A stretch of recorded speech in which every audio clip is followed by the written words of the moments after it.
മഴതോരും മുമ്പേ സീരിയലിൻ്റെ ഇന്നത്തെ എപ്പിസോഡാണ് കേട്ടോ. ഗ്രേസമ്മയും മാമച്ചനും അലീനേനെയും രേവതികുട്ടീനെയൊക്കെ കൂട്ടിയിട്ട് ചിന്നുകുട്ടിയെ കണ്ടിട്ട് തിരിച്ച് വന്നിട്ടുണ്ട്. അങ്ങനെ ഗ്രേസമ്മയാണെന്നുണ്ടെങ്കിൽ ചിന്നുകുട്ടിയുടെ ഫോട്ടോ ഒക്കെ ഇങ്ങനെ നോക്കാനുണ്ട്. അവളെ കണ്ടിട്ട് ഒത്തിരി ഇഷ്ടമാവുന്നുണ്ട് അവർക്ക്. നമ്മളുടെ വീട്ടിൽ ആരുടെയോ പോലെ ഇരിക്കുന്നുണ്ടെന്നൊക്കെയാണ് നമ്മളുടെ ഗ്രേസമ്മ ഇങ്ങനെ പറയുന്നത് കേട്ടോ. അപ്പോൾ ആ കുഞ്ഞിനെ അഡോപ്റ്റ് ചെയ്യാനുള്ള കാര്യങ്ങളൊക്കെ അവരിങ്ങനെ സംസാരിച്ചുകൊണ്ടിരിക്കുകയാണ്. അപ്പോൾ അലീനയാണല്ലോ അവിടെ കൊണ്ടാക്കിയത്. അപ്പോൾ അലീന വിചാരിച്ചു കഴിഞ്ഞാൽ അഡോപ്റ്റ് ചെയ്തെടുക്കാൻ പറ്റുമെന്നൊക്കെയാണ് അവരിങ്ങനെ സംസാരിക്കുന്നത്.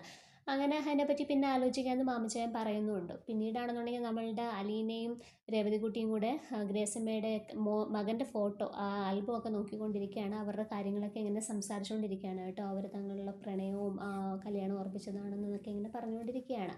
ആ സമയത്താണ് നമ്മുടെ മാമച്ചായൻ വന്നിട്ട് നമ്മളുടെ അലീനയ്ക്കാണെന്നുണ്ടെങ്കിൽ പുതിയ ഡ്രസ്സൊക്കെ വാങ്ങി കൊടുക്കുന്നുണ്ട്. അലീനയ്ക്ക് ഒത്തിരി സന്തോഷമാവുന്നുണ്ട്. ആദ്യം അലീനയ്ക്ക് വിശ്വസിക്കാൻ പറ്റുന്നില്ല കേട്ടോ. അപ്പം മാമച്ചായൻ പറയുന്നുണ്ട്, ഇത് നിനക്ക് വേണ്ടി തന്നെ വാങ്ങിയതാണ്, നീ വാങ്ങിച്ചോളാൻ പറയുകയാണ്. അങ്ങനെ ഭയങ്കര സന്തോഷത്തോടെ അലീന ആ ഡ്രസ്സൊക്കെ വാങ്ങുന്നുണ്ട് കേട്ടോ. പിന്നീട് കാണിക്കുന്ന മുത്തശ്ശിയാണ്. മുത്തശ്ശി ഇങ്ങനെ എന്തൊക്കെയോ ആലോചിച്ചുകൊണ്ട് കിടക്കുകയാണ് കേട്ടോ. അപ്പോൾ നമ്മുടെ കൃഷ്ണമോൾ വരുന്നുണ്ട്. കൃഷ്ണമോൾ വന്നിട്ട് മുത്തശ്ശിയടുത്ത് സംസാരിക്കുന്നുണ്ട്. അലീനയെ പറ്റിയിട്ടൊക്കെ പറയുന്നുണ്ട്.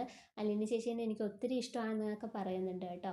എനിക്ക് അങ്ങനെ ഒരു ചേച്ചീനെയാണ് വേണ്ടതെന്നൊക്കെ പറയുന്നുണ്ട്. അങ്ങനെ മുത്തശ്ശിക്ക് കൂട്ടിന് വേണ്ടിയിട്ടാണ് കേട്ടോ കൃഷ്ണമോൾ അവിടെ വന്നത്.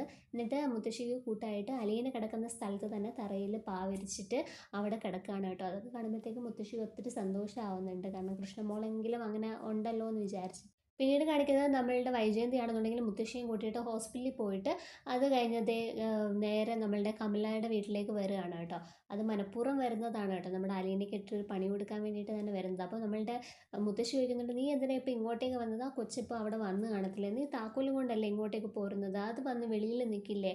നീ എന്തിനാ ഇപ്പോൾ ഇങ്ങോട്ടേക്ക് വന്നതെന്നൊക്കെ ചോദിക്കുന്നുണ്ട്. അപ്പോൾ നമ്മളുടെ വൈജയന്തി ചോദിക്കുന്നുണ്ട്, അമ്മയ്ക്ക് ഇപ്പോൾ എന്താ? അമ്മയുടെ ശരിക്കുള്ള വീട് ഇത് തന്നെയല്ലേ? അമ്മയുടെ പേരിലുള്ള വീട് അമ്മേൻ്റെ അച്ഛൻ ഇങ്ങോട്ടല്ലേ കല്യാണം കഴിച്ചുകൊണ്ട് വന്നത്? പിന്നെ അമ്മയ്ക്ക് ഇവിടെ നിന്നാൽ എന്താണ്? ഇവിടുന്ന് കുറച്ച് ചോറ് കഴിച്ചാൽ എന്താ അമ്മയ്ക്ക് പ്രശ്നം എന്നൊക്കെ പറഞ്ഞിട്ട് മുത്തശ്ശനെ വഴക്കൊക്കെ പറയുന്നുണ്ട്. അങ്ങനെ കമല വന്നിട്ട് ഇവർക്ക് വേണ്ടിയിട്ടുള്ള ആഹാരങ്ങളൊക്കെ ഉണ്ടാക്കുന്നുണ്ട്. അപ്പം വൈജയന്തി ഇങ്ങനെ ഓരോന്ന് സംസാരിക്കുന്നുണ്ട് കേട്ടോ. അപ്പം അന്നേരം വൈജയന്തി തന്നെ പറയുന്നുണ്ട്, ഞാൻ അവൾക്കിട്ടൊരു പണി കൊടുക്കാൻ വേണ്ടിയിട്ട് തന്നെയാണ് ഇപ്പം ഇങ്ങോട്ടേക്ക് വന്നത്. അവളിപ്പോൾ രാവിലെ വന്ന് കാണും. അവൾ അവിടെ നിൽക്കട്ടെ, കുറച്ച് നേരം കാത്ത്, ഇവിടുന്ന് കുറച്ച് കഴിഞ്ഞിട്ടേ പോന്നോളൂ എന്നൊക്കെ പറഞ്ഞിട്ട് അങ്ങനെ നിൽക്കുകയാണ്. അപ്പോൾ കമലയും പറയുന്നുണ്ട്, അങ്ങനെ തന്നെയാണ് വേണ്ടത്, അവൾക്ക് ചെറിയ പണിയല്ല, അവൾക്ക് വലിയ പണി തന്നെ കൊടുക്കേണ്ടതെന്നൊക്കെ പറഞ്ഞിട്ട് ഇവർ നിൽക്കുന്നുണ്ട്. അപ്പോൾ ഇതൊക്കെയാണ് ഇന്നത്തെ എപ്പിസോഡിനകത്ത് കാണിക്കുന്നത്.